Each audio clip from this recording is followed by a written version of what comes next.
என்னமா ஆச்சு? ஏமா அர்ஜென்ட்டா வர சொன்னீங்க? எதுக்குமா அழுதுட்டு இருக்கீங்க? அம்மா என்னமா ஆச்சு சொல்லுங்கம்மா. அப்பா என்னப்பா ஆச்சு? ஏன்பா அழுகுறீங்க? மாமா சொல்லுங்க மாமா, என்னாச்சு? எல்லாரும் ஏன் அழுதுட்டு இருக்கீங்க? அருண், கல்பனா நகைய அடமான வச்சு பணம் வாங்கிட்டு வரேன்னு அப்பா போனாருப்பா. போற வழியிலேயே எவனோ ஒரு படுபாவி நகையை அடிச்சிட்டு போயிட்டான்ப்பா. மா என்னமா இதெல்லாம்? நகையை வாங்காதீங்கன்னு அதான் படிச்சு படிச்சு சொன்னல. என் பேச்சு கேட்காம ஏமா அப்படி எல்லாம் பண்றீங்க?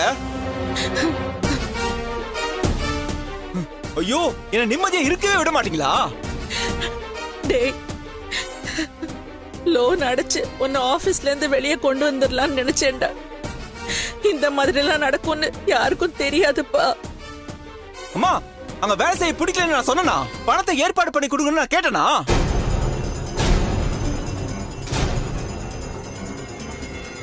ஐயோ, ரஞ்சிதாவை மேனேஜரை ஏத்துக்கிறதுலயோ இல்ல அவ கீழே வேலை பார்க்கறதுலயோ எனக்கு எந்த கஷ்டமும் கிடையாது. நீங்க எல்லாரும் தான் ஒரு பிரச்சனையை பார்த்துட்டு இருக்கீங்க. நானும் அவளும் ஒரே ஆபீஸ்ல வேலை செய்யறதால இப்போ பெருசா என்னமா ஆயிட போகுது? இப்போ எதை நினைச்சுமா நீங்க பயப்படுறீங்க?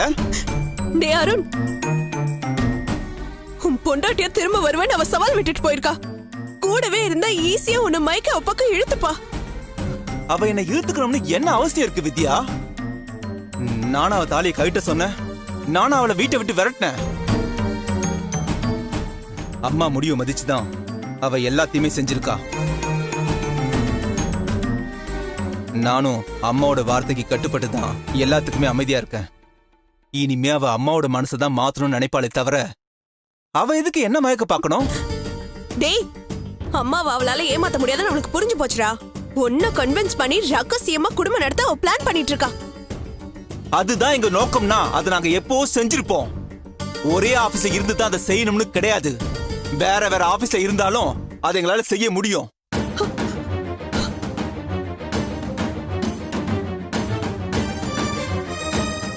இதுதான் முட்டாள்தனம், பயம்.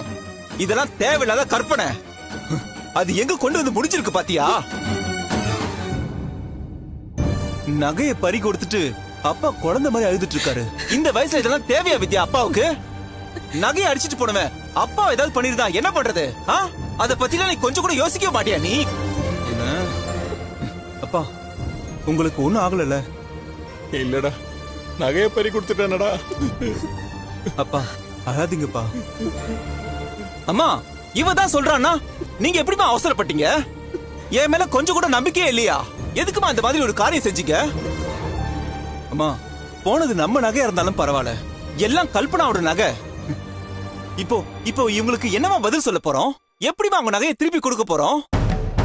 அருண், அதெல்லாம் ஒண்ணும் வேண்டாம். நானும் இந்த குடும்பத்துல ஒருத்தின்ற உரிமையோட தான் என் நகையெல்லாம் கொடுத்தேன். தயவு செஞ்சு என்னை பிரிச்சு மட்டும் பார்க்காதீங்க. நீங்க என்ன சொன்னாலும் இது தப்புங்க. உங்க நகையை வாங்கியிருக்கவே கூடாது.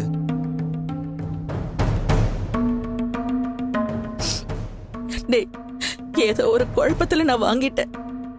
அது முடிஞ்சு போச்சு. அதையே குத்தி காட்டி எங்களை நோகடிக்காத. நகையை மீட்கிறதுக்கு இப்ப என்ன பண்ணலான்னு யோசிப்பா. அருண், நம்ம வேணா போலீஸ்ல போய் கம்ப்ளைண்ட் கொடுத்துடலாமா? ஐயோ மாமா, ஸ்டேஷனு கோர்ட்டு கேஸ்னு நான் ஏற்கனவே நிறைய பட்டுட்டேன்.